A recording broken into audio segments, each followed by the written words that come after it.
Bortle here, back from the LCS 4 event. That's Luxury Championship Series. The fourth one, guys. My goodness. And we have Toon Chaos being legal for this tournament. And guess what? This tournament was a 100% payout. One of their largest payouts ever. Wow. We have here top 16 contestant Orion and Yo. Steven here as well. What's up, guys? Introduce yourselves. What's going on, man? I'm Steven, and then Yeah, it's Orion. Yeah. Oh God, yes. So both you guys played Rock, right, at this event? Yeah, we played pretty much the same list. It's a couple cards different. yeah. Okay, okay, nice, nice. Yeah, welcome back to the channel, friends of the channel, if I may add that. So, what happened in your top 16, Orion? I lost a dice roll. Dice roll, rock, paper, scissors? My Yeah, goodness. yeah, it was just no chance. Oh, who was your top 16 opponent, man? Paper Shunping. Oh, Dragon Deck. Oh, that's gonna be interesting. Different mixed reviews over that Red Ice Metal Dragon Rata, though. Yeah, I don't think it matters very much, but Oh, we'll oh see. yes, yes. But we'll save that for another video. Alrighty. And Steven, how did you do over this tournament, man? So I actually, so like he said, we basically played the same list, just like a couple changes here and there. Um, and I finished X2, but I was one of the lucky X2s of the like seven who didn't get the top, so that was a little unfortunate. Oh, oh boy, that's quite a few X2s. So we were told before this tournament began, or actually right at the start, I believe that there were going to be a top 32 cut, right? Yeah, although it Yeah. was announced. Oh, and so they did all 8 rounds day one, I guess. Yeah, Well, I assume other players had like maybe an earlier lot, earlier couple losses, or maybe even a third loss because with top 32, I think maybe an X3 could have snuck in or something, right? yeah, there would have been a few. Yeah. Yeah. So when did they make that change for the top 32 being cut to 16? I think it was round 4. That sounds about right. Yeah. Which I mean, it's fine. To make that change like based off the amount of players. But as like we were talking about earlier, if that's determined, I just don't like tournaments where X2s don't make it. Just because that like makes it where it's variance. Like that makes it where your tiebreakers come into play, which is unfortunate. So I kind of wish if that change was implemented that it would have just been 9 rounds. I don't know. Something to fix that. If So it yeah, was 9 rounds, it would have been perfect. Yeah. well, with the amount of players in a normal like Konami, I guess setting tournament would have been 9 rounds. It would have been 8, but Okay, well at least they're following that. But yeah, yeah, actually I can't really like bash on the LCS. They have great staff and really enjoy these tournaments they're hosting. Yeah, So definitely. No, yeah, it was run well. I mean, even one of the X2s who didn't make it, it is very unfortunate. You know that you have a record they could potentially top. That's the only thing that sucks. But I mean, no hard feelings. I mean, it was still run really well, and it was a fun tournament. alrighty, sweet. Well, before we get into this in-depth deck profile, what's up, Orion? You have any shoutouts? well, shout out to Steve. I haven't played this format at all for like the past month, and Steve got me back into it. Yeah, Helped and me with my rock deck. literally Orion taught me how to play this format. Yeah, So, like I'd say maybe like 2 weeks ago, because I haven't been playing online at all really. So like maybe 2 weeks ago, I was like, but I need to learn what Eldritch cards do, what Rock cards do, what Mermal, you know what I mean, like everything. I was like, I need to learn it all because I have no idea what any of these cards do. So he kind of like walked through, invade our list, and if we don't have the best list in the room, there's no way I'm gonna do well. So that was like the main like aspect of it that we started working on, and I think it turned out pretty well. Oh wow. Well, yeah. I assume you just said you made X2 and Orion got getting top 16. Really, really nice. Yeah, And it's also gonna help for whenever if Yu-Gi-Oh like opens up in the public because as we can see in Europe, they're already releasing sanctioned OTS tournaments. So that's pretty interesting. yeah. Hopefully we'll get it soon. yeah. Oh yeah, most definitely. Well, it seems like y'all chose the correct deck because it made it this far and all that stuff. So yeah, let's just start it off, I guess. So Orion, Emancipator. So yeah, just take it away, man. Well, coming back into the game because I haven't played for like the past month, and it was people were starting to play hand traps in the rock deck. I just thought that was super bad. 'Cause hand traps just suck right now. Because like versus the rock mirror, hand traps never work. I don't think I lost the hand traps a single time this weekend. My opponents would have like Gamma and Nibiru and like 3 hand traps. I've always played through it. Yeah, literally. I'm just gonna insert real fast. I was watching his top 16 match against Junping. So game two, Junping opened 3 hand traps, and Orion was still able to set up. I think it was Harold Savage Appaloosa. Yeah, Yeah, my hand traps just don't do anything. yeah. Oh yeah, that is true. Hand traps. I mean, if you have like maybe like 2 or 3, you could probably stop them. But there's just so many extenders in this game. It's crazy. Now if you ever draw a block dragon, you never lose the hand traps. Yeah. That card is crazy. Oh And man. we played the Hat Tricker. That's like our special tech, I guess. And that card is insane. Oh I don't yeah. know. Like you read it and it just seems so obvious. This card is just amazing. Yeah, they're so like with Hat Tricker, the reason why it's cool is because so obviously going second, if your opponent has a board, it's just a free extender. Like going first, it's like never dead because like you're always gonna have 2 monsters, whether that's like an Adamancipators resolving or one of your like infinite other extenders. So that card's like really really good, and it's Earth.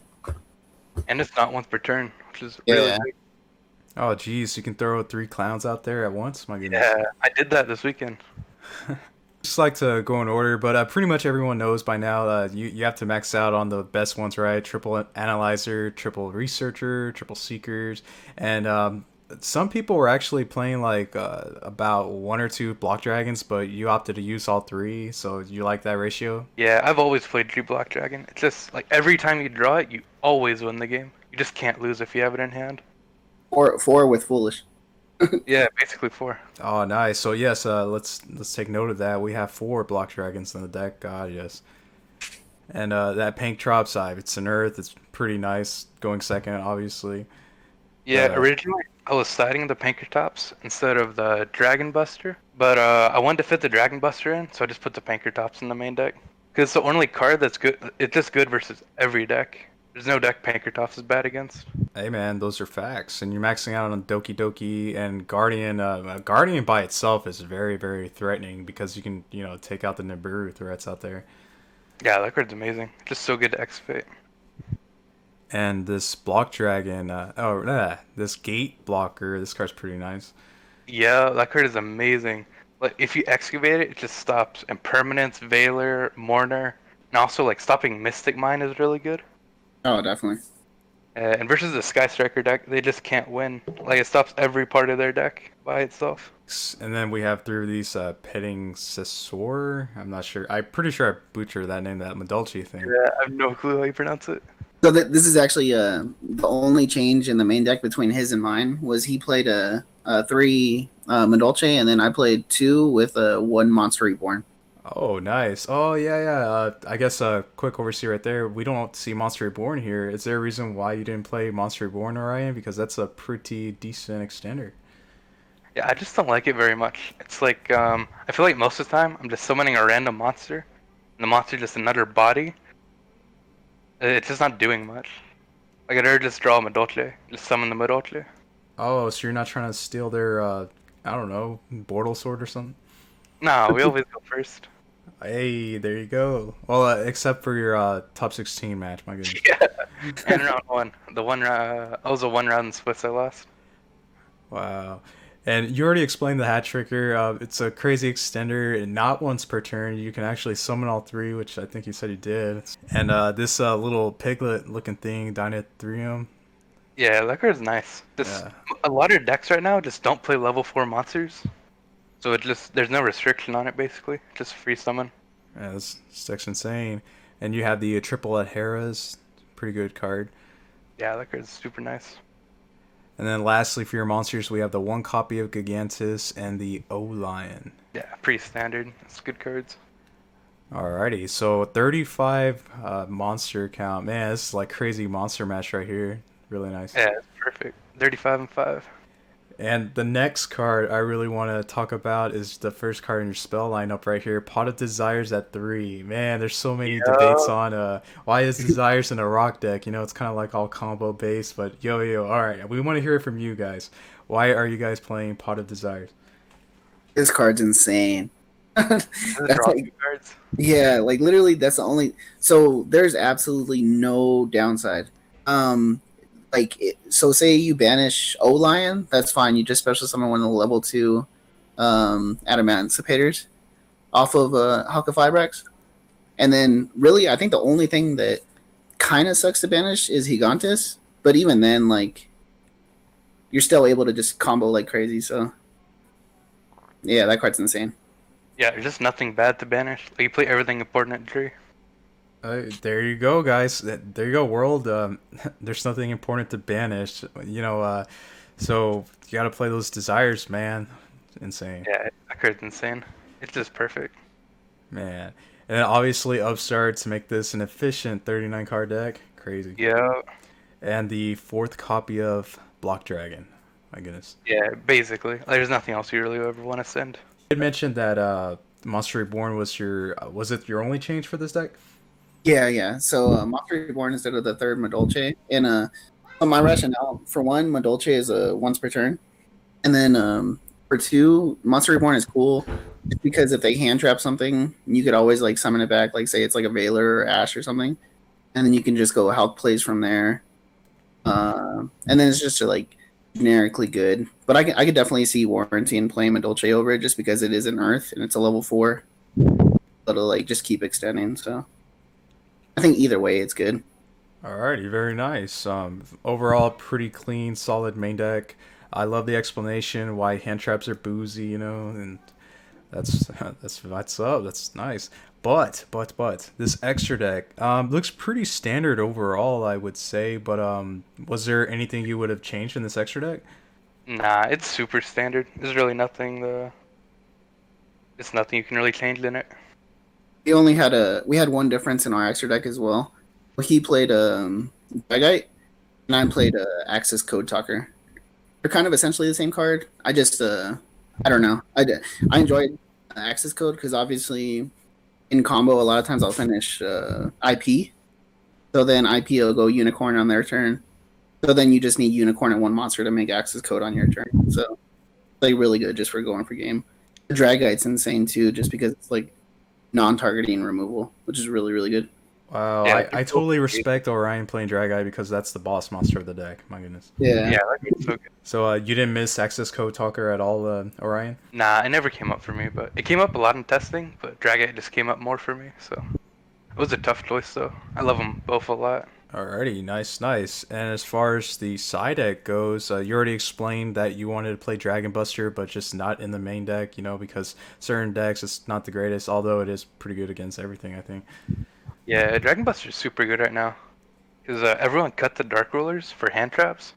So they just can't out the Buster Dragon ever. Oh yeah, and speaking of Dark Ruler, you have your playset right there, pretty nice. And Yeah, that card's so good. and as far as hand traps, we see the triple Nibiru and a couple impermanences. So I guess you do fear some decks, right? Yeah, just Synchro Eldritch and Rockets, I guess. But Okay, and then the double sphere mode, pretty safe, I guess. yeah, just for the mirror. Like your normal summon really doesn't matter much. And the cool thing is, you do have some heat for the Altergeist and back row matchup. I see triple Lightning Storm and a red reboot. That's pretty nice. And I feel like that's the thing too is against like trap decks, they have like so many extenders where like we can usually play through like most like floodgates are problematic, but I don't know. We're usually able to just play through and then usually like OTK or do whatever we're trying to do. Oh yeah. Yeah. Speaking of floodgates, did you guys have any problems with any floodgates happening? Because I noticed there's like no quick play, spells to get rid of those. Now my opponent rivalried me. I just killed him with rock monsters. Oh Yeah. man. Yeah, I just summoned the Dragite and bounce everything. Oh, I guess you were lucky not to see there can only be one face against you. Yeah, that was super nice. That card's super scary.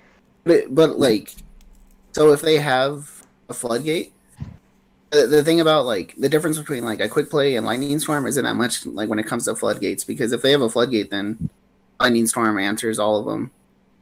I think the only situation where like quick plays could be good is if you're trying to just like extend through and then they flip the floodgate after. But I mean, even then, if you're lightning storming first, you should win. So So, any final thoughts, guys? Not really. I'm really happy I didn't main hand traps. I yeah, just, I don't know. They're so bad. Hey, man. Well, to quote back-to-back YCS champion, he did say hand traps are for cowards. So, Yeah. but was cowards the word? yeah, cowards. I'm just kidding. Oh man, my goodness. But yeah, with closing, if you're not a part of Bortle Nation, sub for Bortle. It's that easy and it's free. Oh God, yes. Until next time, everyone. Bortle out.